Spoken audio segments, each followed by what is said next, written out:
Allez, on termine avec l'oracle de Gaïa. Allez, c'est parti, ce soir le message.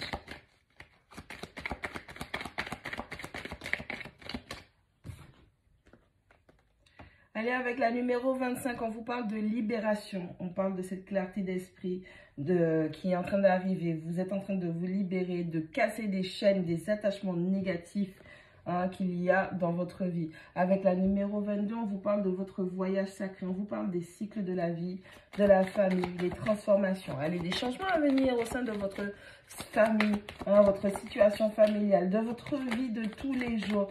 On est en train de changer de saison. Chacun sa saison. Bien évidemment, à vous de vous connaître et de savoir dans quelle saison vous êtes là actuellement. Mais vous êtes en train de changer de saison. Vous étiez resté bloqué dans des pensées limitantes, dans des situations limitantes. Et là, vous avez une clarté d'esprit qui vient, qui se présente à vous, qui vous permet de vous libérer de tout attachement négatif. Allez, avec la numéro 10, on vous parle d'une larme à travers un bijou. Allez, on vous parle de l'appréciation, d'une reconnexion spirituelle et émotionnelle. Vous êtes en train de comprendre la leçon que vous venez de terminer. Vous venez d'achever une leçon, une grande étape et vous êtes en train d'intégrer et de comprendre. Et plus vous allez travailler sur cette compréhension, plus vous allez décortiquer cette compréhension et plus vous allez vous libérer de tous ces liens et de ces attachements négatifs. Je vous invite aussi à rappeler votre énergie à vous, de toute personne, de tout lieu, de toute situation où vous avez disséminé votre énergie et qu'elle vous revienne purifiée entière. D'accord? Allez, avec la numéro 44, on vous parle de l'océan éternel d'amour. On vous parle de votre guérison.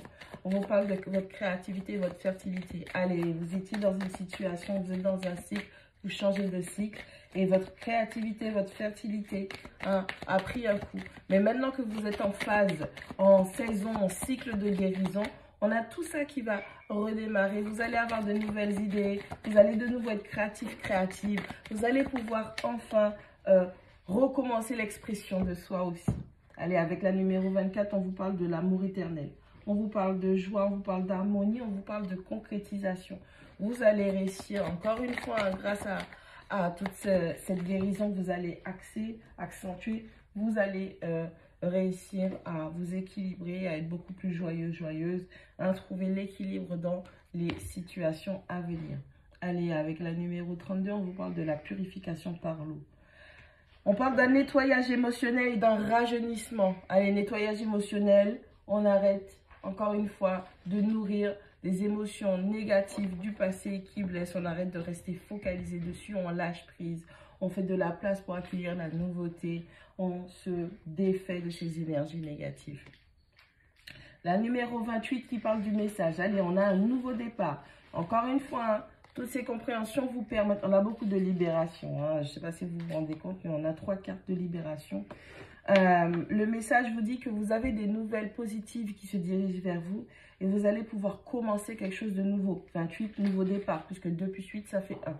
On parle de cette grande clarté, de cette libération, de cette ascension qui se dirige vers vous pour vous permettre de vous sentir mieux, vous alléger, vous libérer. On parle de votre fertilité, on parle de votre croissance énormément. Avec la numéro 11, on parle de l'élévation. La carte de l'élévation qui vous parle de la clarté, de la liberté et des solutions. Plus vous allez y voir clair dans cette situation, plus vous allez pouvoir vous libérer. Plus vous allez vous libérer, vous détacher, vous libérer de ces liens, de ces chaînes, que ce soit des personnes, des situations, des lieux. Plus vous allez vous libérer de ces choses négatives qui vous retiennent toujours en arrière, qui vous empêchent d'avancer et d'évoluer. Plus vous allez trouver des solutions à vos problèmes. Les solutions viennent et se dirigent vers vous. Quelle que soit la situation que tu es en train de traverser, sache que ce n'est pas une mauvaise chose de pleurer. Tu dois te libérer. Que ce soit par cette purification émotionnelle où tu vas faire des bains, si tu veux, à ta méthode pour te purifier. Que ce soit juste naturellement en tant qu'être humain, le simple fait de pleurer, aussi. Le fait de pleurer t'aide à te libérer de ces énergies négatives, ok? Allez, bon courage.